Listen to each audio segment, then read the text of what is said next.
All right, fam. Continued conversation about black people in white spaces. I just watched several TikTok videos. By the way, I just love all of you, all the contributors. I learned so much. But, talking about how they either got called in to the office or literally were let go from jobs because they were seen as having an attitude or not being a team player.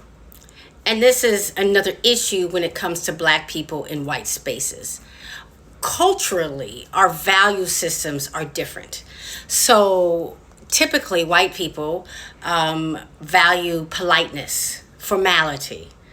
Black people honor authenticity, honesty, and just showing the real. So when a black person comes to work, we are not,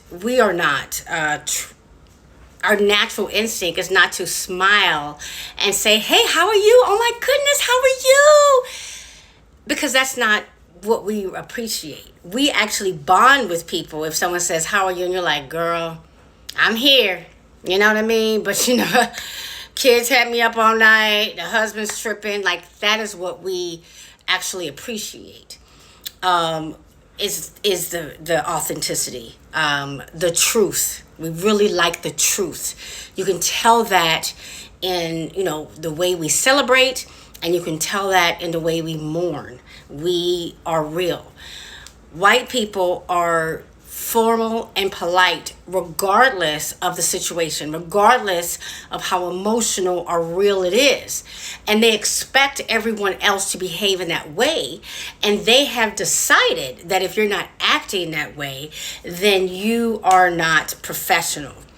And this is what DE&I really should be, is not training black people that you have to act as we act, but understanding that the way we are, the way our culture appreciates and shows things is different, right?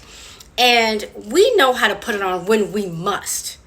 But we never thought, I don't think most black people thought or have been trained to think that we're required to be on because Molly wants to talk to us just every day at the desk. We don't feel like we need to share how good our coffee is. When it's important, we'll do it. But outside of that, it just ain't real for us. Just ain't real. And white people can be polite even when they're being racist and mean. Difference.